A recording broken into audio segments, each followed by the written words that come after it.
Assalamualaikum warahmatullahi wabarakatuh. Alhamdulillahirabbil alamin wassalatu wassalamu ala asyrofil mursalin wa ala alihi wa ashabihi wa ummati ajmain. Amma ba'du. Adik-adik yang kami muliakan, dalam kesempatan ini kita akan belajar bersama mengenai surat Ikhlas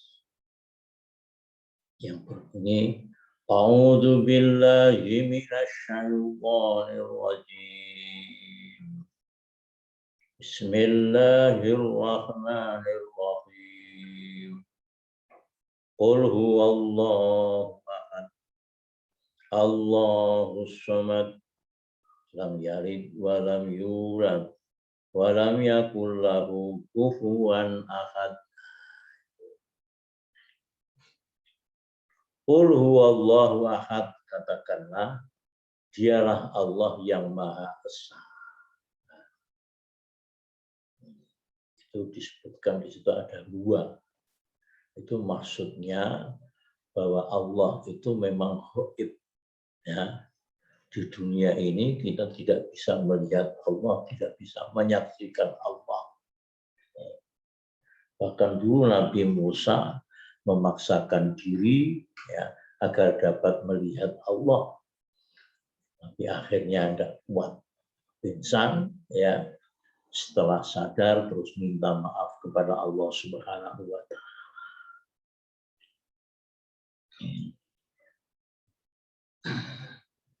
Allah itu yang Maha Esa, zatnya, sifatnya, pekerjaannya, ubudiyahnya. Maksudnya memang enggak ada ya selain Allah yang wajib disembah, itu enggak ada. Ya. Kita harus menyembah kepada Allah Subhanahu wa Ta'ala. Bahkan Allah Subhanahu wa Ta'ala menerangkan di dalam surat Al-Anbiya ayat 22 yang berbunyi A'udzu billahi minasy syaithanir rajim. Bismillahirrahmanirrahim. Lau kana fihi ma alihatun illallahu la fasadata wa subhanallahi rabbil arsy amma yasifun. Sekiranya ada di langit dan di bumi itu Tuhan-Tuhan selain Allah, tentulah keduanya itu telah rusak binasa. Maka Maha Suci Allah yang mempunyai ars daripada apa yang mereka sifatkan. Nah, jadi Allah sendiri memberikan keterangan langsung ya bahwa tidak ada Tuhan selain Allah yang wajib disembah. Ternyata langit dan bumi masih utuh ya. Ini sebab apa? Dijaga oleh Allah. Ya, Allah yang menciptakan langit dan bumi, Allah lah yang menjaga, memelihara keutuhan langit dan bumi itu. Ya. Di samping itu, ya, sifat Allah juga esa. Maksudnya apa? Sifat yang disandang oleh Allah itu tidak ada seorang pun yang mempunyai, yang memilikinya. Ya, contoh kita mendengar, Allah yang mendengar. Ya, Allah mendengar itu mutlak, ya, tidak terbatas. Sedangkan pendengaran kita terbatas. Dan itu memang dikehendaki oleh Allah Subhanahu wa Ta'ala supaya kita bisa hidup nikmat.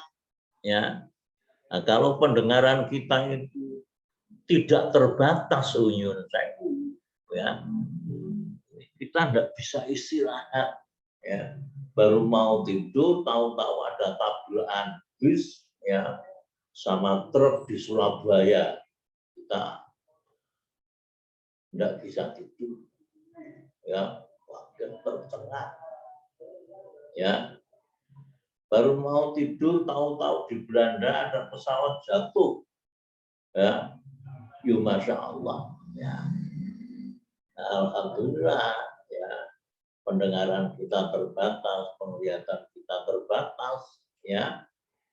Kalau penglihatan kita tidak terbatas, ya Masya Allah, ya tidak ada manfaatnya koper, ya, dompet, ya, saku dan lain sebagainya itu terlihat semua, Masya Allah, ya. Lebih-lebih anggota tubuh kita kelihatan ya sudah karuan itu, ya. Ini terbatas. Jadi sifat-sifat Allah itu esa. Maksudnya sifat yang disandang oleh Allah tidak ada seorang pun yang memilikinya. Ini pekerjaan Allah juga esa. Apa yang dilakukan oleh Allah tidak ada seorang pun yang bisa menyamainya, ya. Bisa membuat matahari, bisa membuat bulan, bisa membuat lautan, ada yang asin, ada yang tawar, ya, membuat ikan yang begitu banyak di lautan, Masya Allah, ya, sungai yang begitu luas, Masya Allah. Jadi kalau memang kita perhatikan itu, Allah Subhanahu wa Ta'ala menyediakan untuk mewujudkan kesejahteraan itu satu dengan adanya daratan. Daratan bisa ditanami macam-macam, ya, ada mangga, ada kelengkeng, ya, ada pisang, ada alpukat dan lain sebagainya, ada padi dan lain sebagainya. Daratan. Maka disebutkan oleh Rasulullah Shallallahu Alaihi Wasallam bahwa bumi ini dijadikan oleh Allah untuk Nabi Muhammad Shallallahu Alaihi Wasallam dan umatnya sebagai masjid. Maksudnya untuk beribadah kepada Allah Subhanahu Wa Taala, ya, untuk beraktivitas dalam rangka mencari keridhaan Allah Subhanahu Wa Taala. Ya. Di samping Allah bisa menciptakan langit bumi, bisa menciptakan gajah, harimau, singa, dan lain sebagainya, Allah menciptakan semut yang sangat kecil. Ya, kita bisa melihat semut berjalan, tapi tidak melihat kakinya bagaimana. Masya Allah. Nah, ini menunjukkan betapa besar kekuasaan Allah. Ya. Dan keterbatasan kita. Oleh karena itu, monggo kita banyak beristighotsah, minta pertolongan kepada Allah Subhanahu wa Ta'ala dengan cara melaksanakan apa yang diperintahkan oleh Allah dan menjauhi larangan Allah Subhanahu wa Ta'ala. Ya, yang terakhir masalah ubudiyah. Ya, yang diibadahi itu hanya Allah. Kita tidak boleh beribadah pada selain Allah, tidak boleh. Ya, sebab Allah itu pencipta. Sedangkan yang lain itu makhluk. Ya, maka Allah murka benar kalau memang disebutkan dengan makhluk yang tidak bisa apa-apa. Ini perlu kita jaga, ya. Kita jaga ketauhidan kita, ya, keyakinan kita, supaya bisa mengantarkan kita mendapatkan kebahagiaan dunia dan akhirat. Itu ayat yang pertama. Qul huwallahu ahad. Sekarang yang kedua, Allahus Samad. Allah adalah Tuhan yang bergantung kepadanya segala sesuatu. Ya. Jadi semua makhluk itu, ya, sangat membutuhkan pertolongan Allah Subhanahu wa Ta'ala. Ya manusianya, ya jinnya, ya malaikatnya, semuanya membutuhkan pertolongan dari Allah Subhanahu wa Ta'ala. Manusianya, masya Allah, petani membutuhkan ya pertolongan kepada Allah Subhanahu wa Ta'ala. Pedagang membutuhkan pertolongan kepada Allah Subhanahu wa Ta'ala. Nah, ini masa corona itu, masya Allah, saya mendengar membaca Tribun itu, mengerikan itu. Pedagang-pedagang itu ya pemasukannya sedikit sekali ya. Maka sebetulnya di samping kita pakai masker, menjaga jarak, cuci tangan ya, ini yang lebih penting lagi adalah minta pertolongan kepada Allah, ingat kepada Allah Subhanahu wa Ta'ala ya. Jadi PPKM itu masya Allah, kalau sampai diperpanjang lagi mengerikan. Kasihan saudara-saudara kita, entah itu yang pedagang ya, entah itu yang lain ya. Maka banyak-banyaklah minta pertolongan kepada Allah Subhanahu wa Ta'ala. Sebab ternyata kalau memang kita amati dalam Al-Quran ya, umat-umat terdahulu itu diberikan pertolongan oleh Allah Subhanahu wa Ta'ala ya, diberikan keselamatan oleh Allah Subhanahu wa Ta'ala. Bahkan Allah menyatakan, menjadi kewajiban saya memberikan pertolongan kepada orang mukmin. Menjadi kewajiban saya memberikan keselamatan kepada orang mukmin. Masya Allah itu. Ya, banyak contoh. Di antaranya Nabi Ibrahim. Ya, Nabi Ibrahim itu dibakar oleh Raja Namrud, tapi tidak terbakar oleh api sebab minta pertolongan kepada Allah Subhanahu wa Ta'ala. Nabi Yunus selamat ya dari perut ikan, masya Allah. Pada waktu itu Nabi Yunus banyak membaca la ilaha illa anta subhanaka inni kuntu minadh dhalimin, masya Allah ya.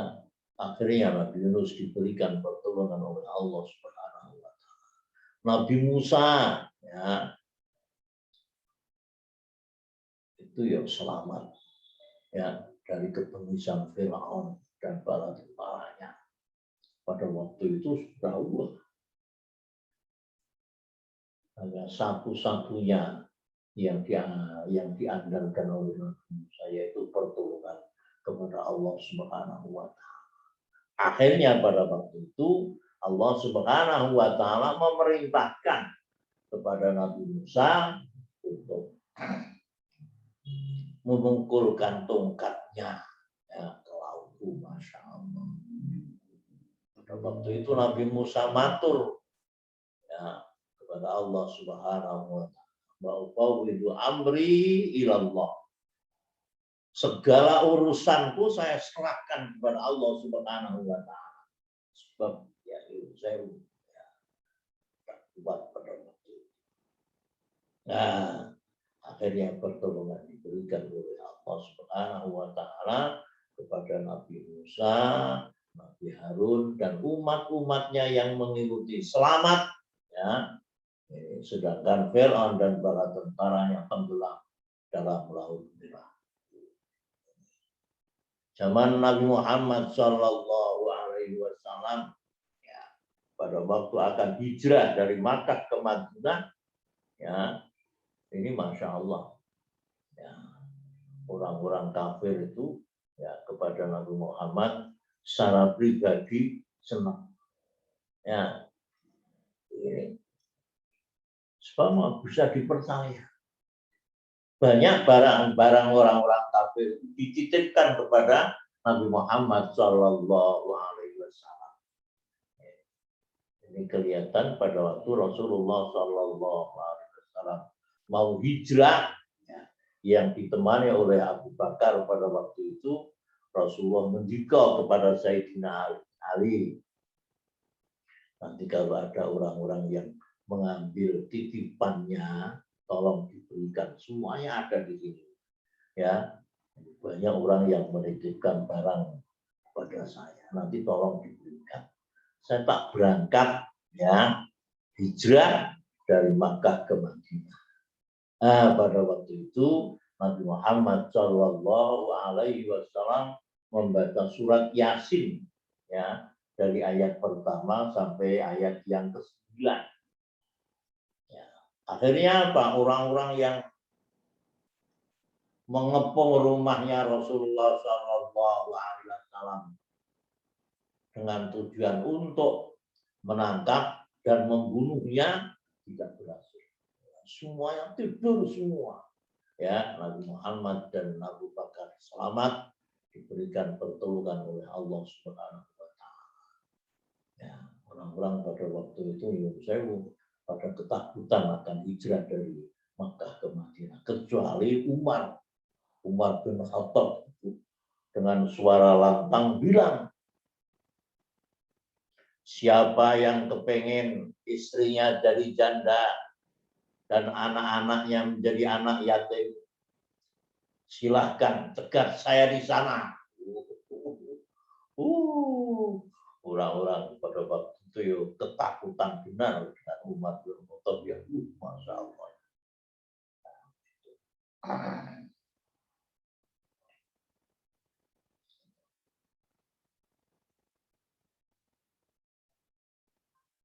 Sekarang yang ketiga, lam yalid wa lam yulad.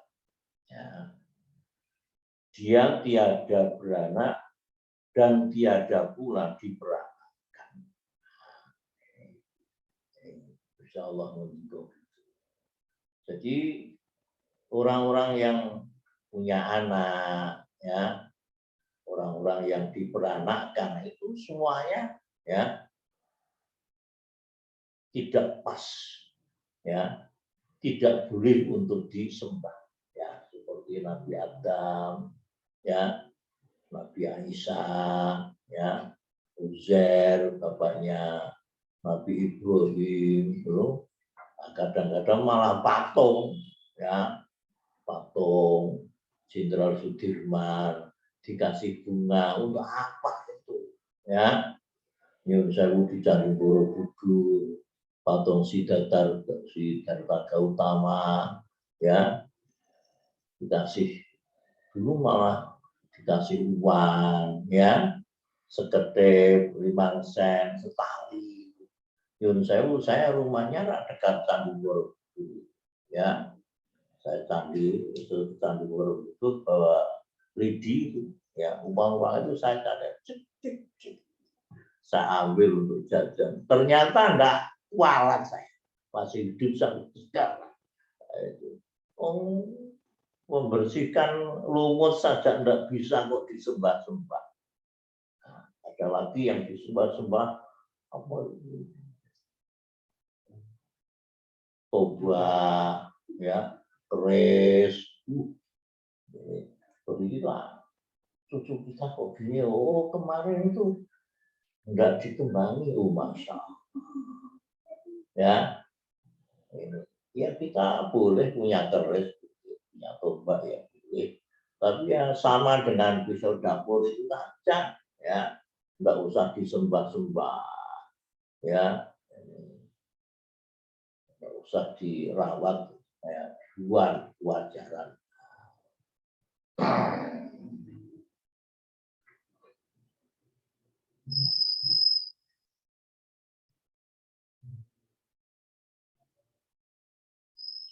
Walam yakul lahu kufuwan ahad. Dan tidak ada seorang pun yang setara dengan dia. Sama-sama makhluk saja tidak ada yang sama, ya. Di tempat saya itu ada anak kembar, Dimas dan Hirmas. Ya, kalau orang tuanya panggil Hirmas ya Hirmas benar. Ya, kalau Dimas ya Dimas benar. Ya, sebab ada ciri-ciri khusus. Kalau orang lain kadang-kadang keliru, ya, panggil Dimas ternyata itu Hirmas. Ya. Apalagi ya dengan Allah sebagai Khalik mesti tidak sama. Ya.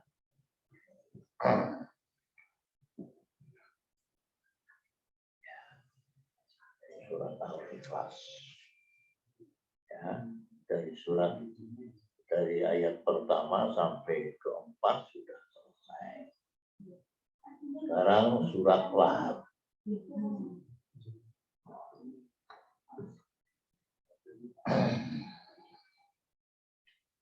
A'udzu billahi minasyaitonir rajim.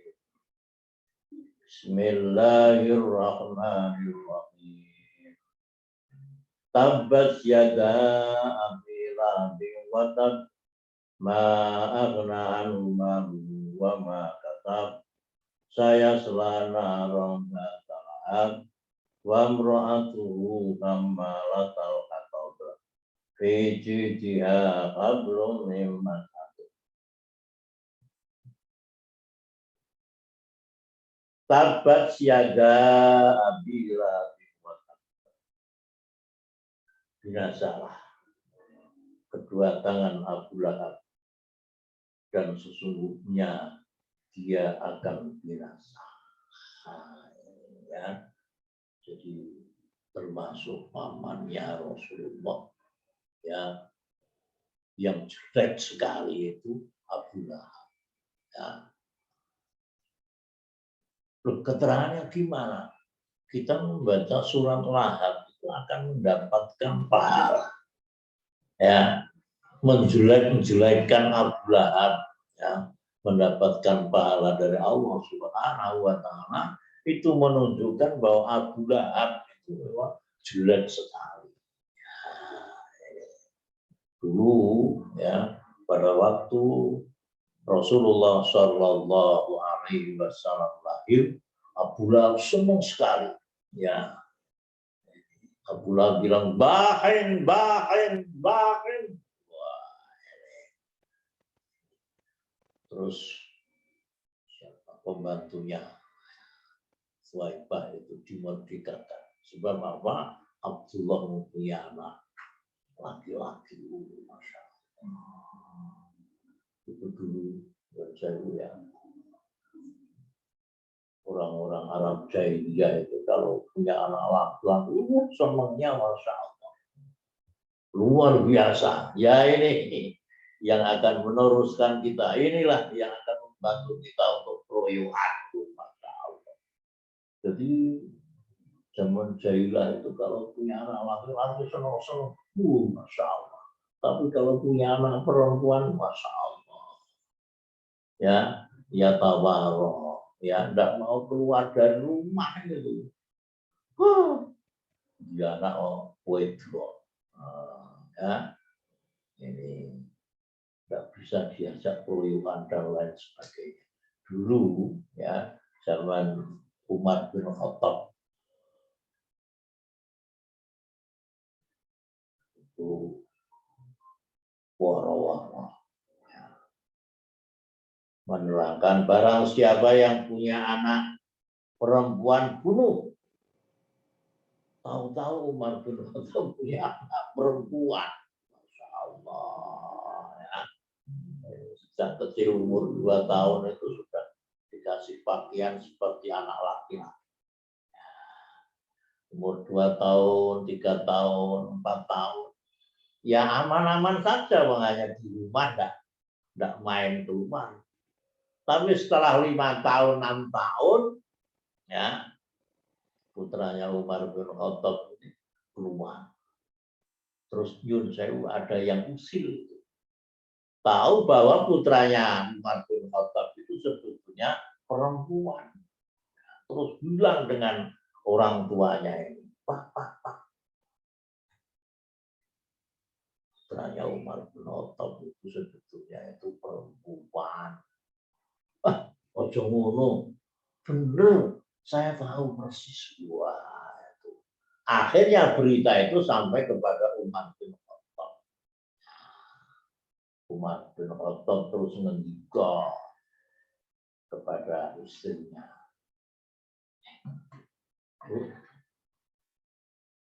Nah, anaknya tak Kata ini ya sudah, itu nggak bisa apa-apa, hanya nangis. Ya. Terus Umar bin Khattab ngajak putranya, Dek, ke ladang,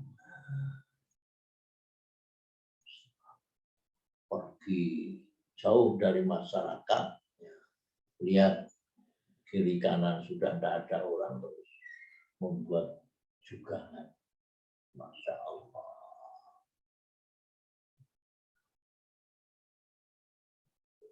Kira-kira dapat 1 meter itu. Yang sewu. Wajahnya Umar bin Khattab itu kena tanah. Terus dibersihkan oleh putra putrinya. Pak, ini ada tanah yang diusah. Bapak, ini ada tanah diusah. Ya, habis gitu, saya anak perempuannya itu dijengkelkan di situ, berbuatu. Masya Allah. Maka ada sahabat Anas itu yang matur kepada Umar bin Khattab, ya Amirul Mukminin, saya pernah melihat Amirul Mukminin itu ketawa terbahak-bahak, habis gitu terus nangis, ketawa lagi, terus nangis lagi, ketawa lagi, nangis lagi. Itu sebabnya apa? Terus Umar bin Khattab menerangkan, ini kok saya dulu nangis terus ketawa itu teringat perbuatan saya sebelum masuk Islam. Ya, sebelum saya masuk Islam, saya mengumumkan siapa saja yang punya anak perempuan dulu. Ternyata ya, anak perempuan saya itu yang memang perempuan benar itu, ya. Akhirnya dia saya bunuh. Ya, anak yang tidak berdosa itu saya bunuh. Saya teringat itu, saya nangis. Jadi Amirul Mukminin teringat kejadian itu terus nangis. Nah, terus kalau Amirul Mukminin ketawa itu ya saya teringat kejadian dulu sebelum saya masuk Islam. Ya, saya menggerakkan masyarakat untuk membuat uban yang terbuat dari gandum. Ada yang membuat tangan, ada yang kaki, macam-macam ya. Semua tugas dibagi dengan baik. Setelah itu ditantang terus menjadi ya, sesembahan yang terbuat dari gandum. Maunya dipasang di luar kota Mekah. Nah, benar itu dipikul bersama-sama, ya. Terus mau dipasang di luar kota Mekah. Tahu-tahu ada ya warganya Umar bin Khattab itu bilang, Umar, tapi saya belum sarapan. Saya lapar. Oh, lapar. Saya juga lapar ya. Saya juga lapar. Wah, terus Umar bin Khattab bilang, ya sudah. Ya, sesembahan yang akan dipasang di luar kota Mekah ini, kita turunkan saja, kita nikmati bersama. Oh, Masya Allah. Itu ya Masya Allah. Dia lain dipakan. Ada yang mendapatkan telinganya, ada yang hidungnya, dan lain sebagainya. Itu dulu saya lakukan ya sebelum saya masuk Islam. Alhamdulillah saya diberikan hidayah oleh Allah bisa menerima Islam.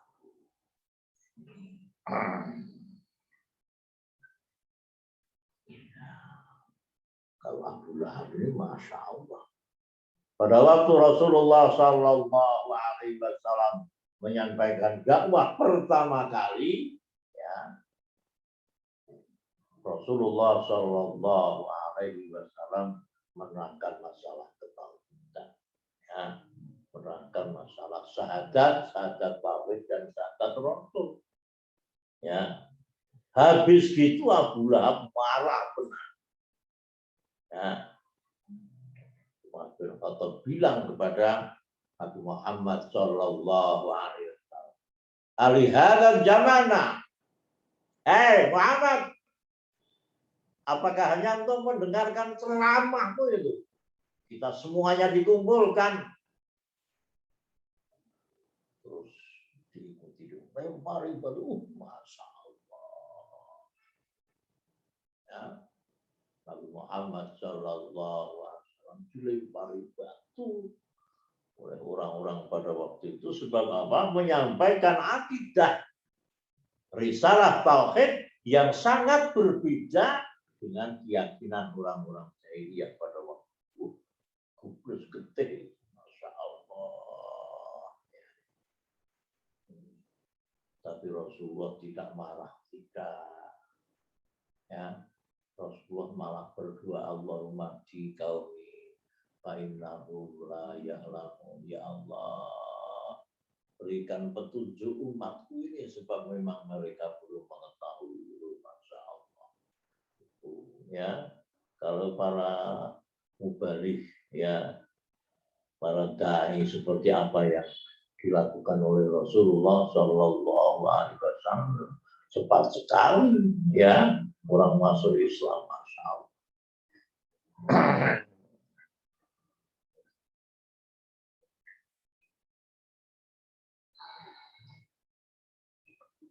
Ayat yang kedua, ma'aghna maluhu wa ma kasab.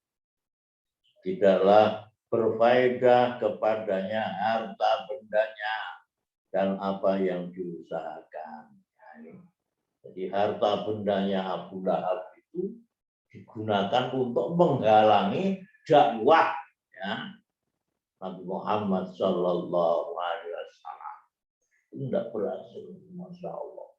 Semakin ke sana, semakin berkembang, semakin ke sana, semakin tambah terus. Sebab apa? Ya, Rasulullah Shallallahu Alaihi Wasallam mendapatkan jaminan dari Allah Subhanahu wa Ta'ala.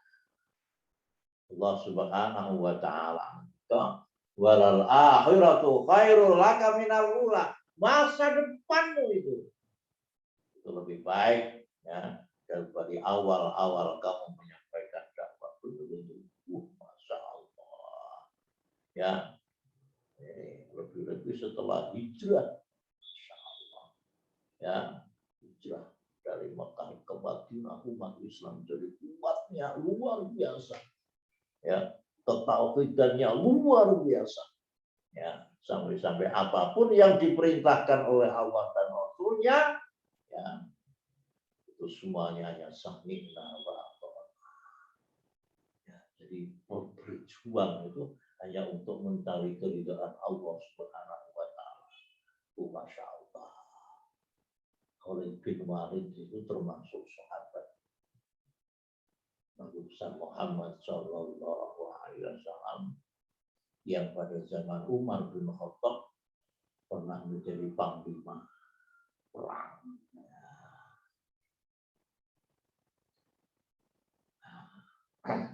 Di tengah-tengah masyarakat itu ada pokoknya kalau yang memimpin itu Khalid bin Walid mesti menang, mesti menang, mesti menang. Ada pengkultusan gitu.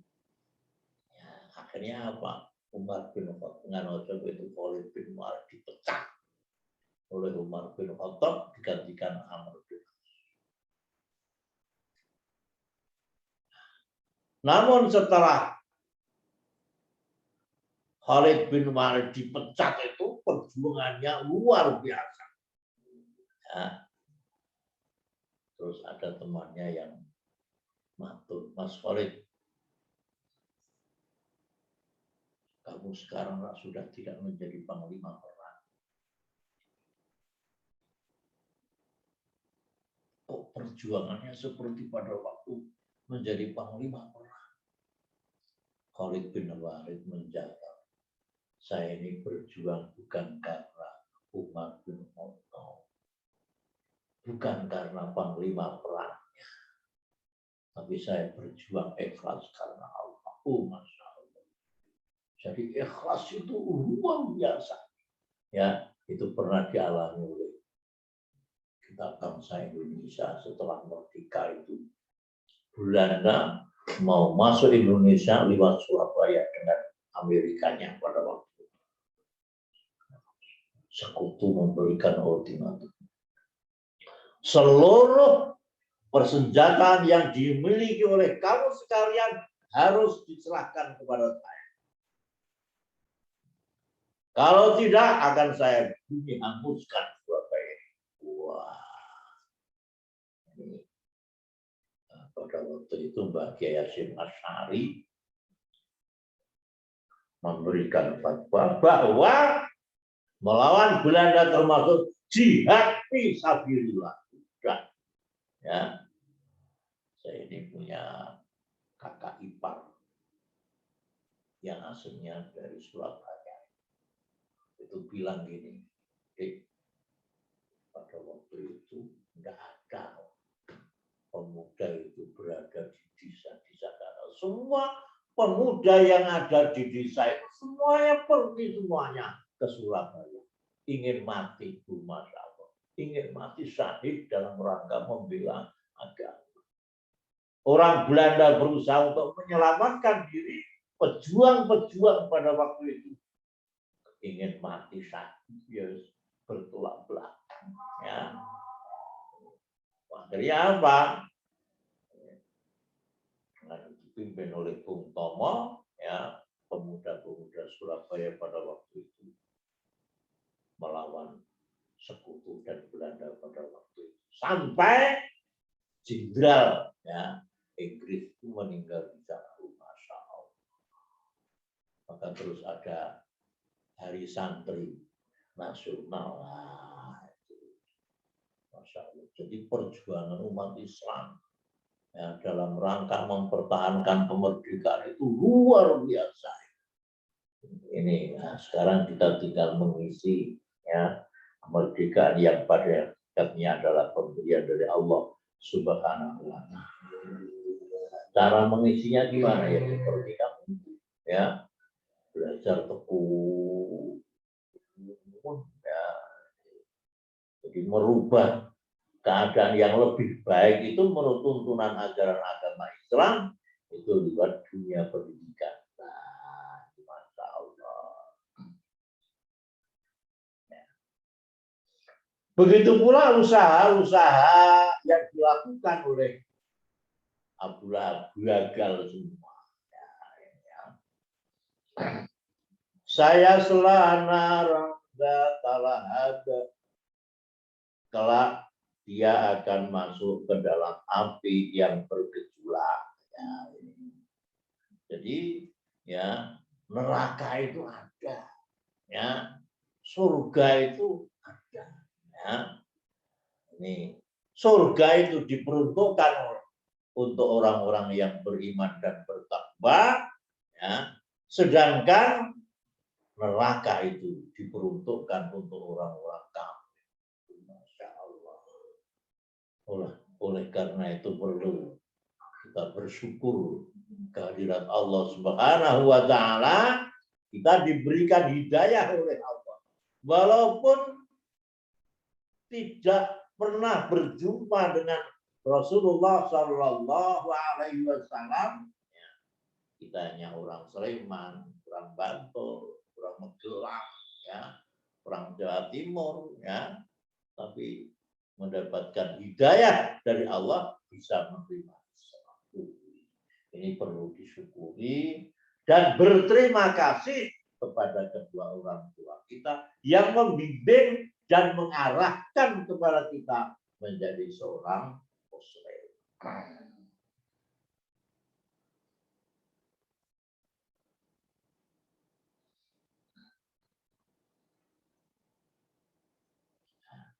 Terus neraka, ya, surga itu ya, nanti dimanfaatkan ya, setelah terjadinya hari kiamat. Kapan hari kiamat kita tidak tahu ya. Maka Rasulullah Shallallahu Alaihi Wasallam jika umpama saya tahu kapan hari kiamat, pasti ya kebaikan yang aku lakukan lebih dari ini semua. Ya, kapan itu enggak, kapannya kita tidak tahu. Ya, tapi pasti. Dan hari kiamat merupakan kebutuhan bagi orang-orang yang bertakwa kepada Allah Subhanahu wa Ta'ala. Sebab setelah hari kiamat orang-orang yang bertakwa akan dimasukkan ke surga masya Allah. Diterangkan oleh Rasulullah Shallallahu Alaihi Wasallam, ma'ainon ra'at wala udhunun sami'at wala khatar ala qalbil bashar. Jadi kenikmatan surga itu kenikmatan yang belum pernah dilihat oleh mata, belum pernah didengar oleh telinga, dan belum pernah tergores dalam hati sanubari seseorang. Masya Allah. Itu besok ya. Allah Subhanahu wa Ta'ala mempunyai sifat rahmat itu 100 ya. Yang 1 diberikan di dunia, yang 99 besok diberikan oleh Allah kepada orang-orang yang ada di surga. Masya Allah. Ya. Makan apa dipuruti semua. Ya, kepengen durian ada durian, kepengen salak pondok ada salak pondok, kepengen anggur ada anggur, kepengen apel ada apel, kepengen kelengkeng ada kelengkeng. Ya, kebun-kebun yang ada di surga itu selalu berbuah tidak mengenal musim.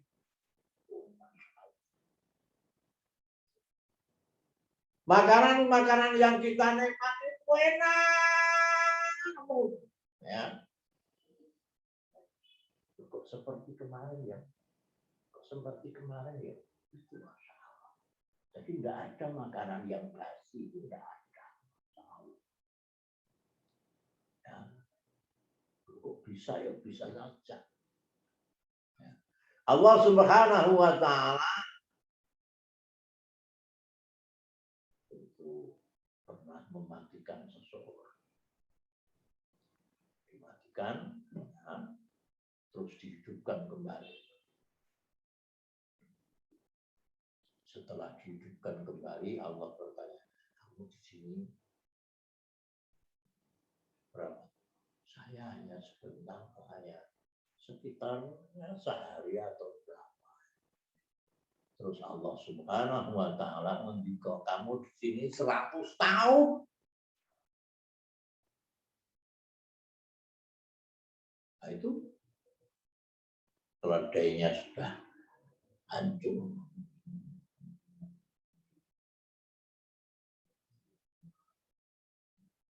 Tapi makanan yang dimiliki oleh orang tersebut tidak basi. 100 tahun belum ada kulkas. Lu kok iso lah Gusti Allah. Lebih besok di sana, masya Allah ya.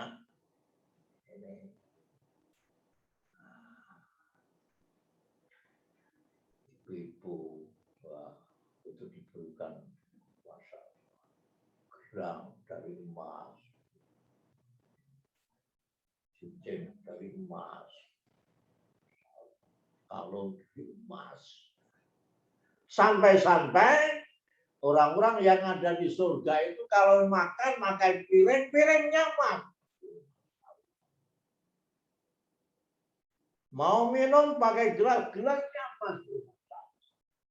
Nah, kalau Gusti Allah subhanahu ya Gusti Allah Subhanahu kali itu bahaya raya. Ya, Allah tidak membutuhkan ya apa-apa. Yang membutuhkan itu kita itu fakir. Ya, kita itu membutuhkan rahmat dari Allah Subhanahu wa Ta'ala. Maka Di samping kita itu beribadah kepada Allah, selalu minta permohonan ya agar diberikan kasih sayang oleh Allah Subhanahu wa taala. Itu ada cerita itu dalam hadis. Allah Subhanahu wa taala bertanya kepada orang yang ibadah.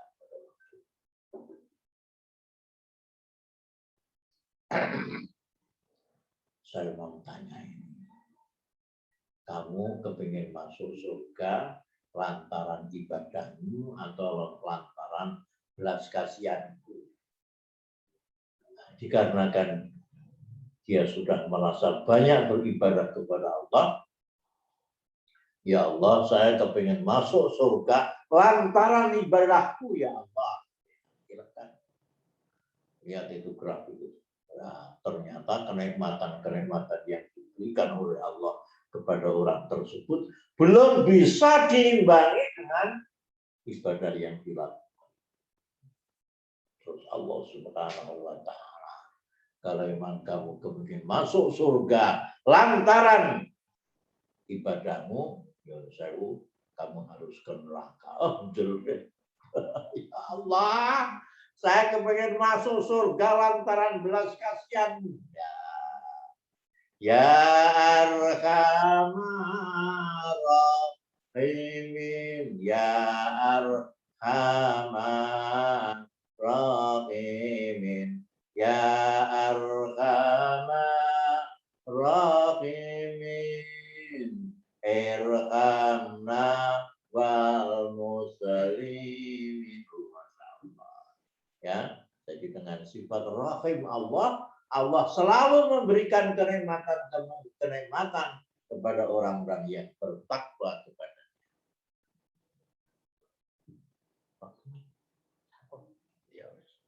Sekian, assalamualaikum warahmatullahi wabarakatuh.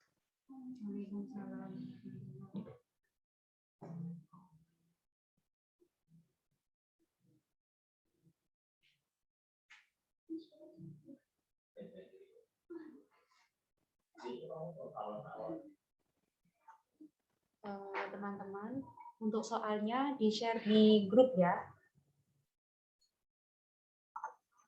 Sudah. Iya,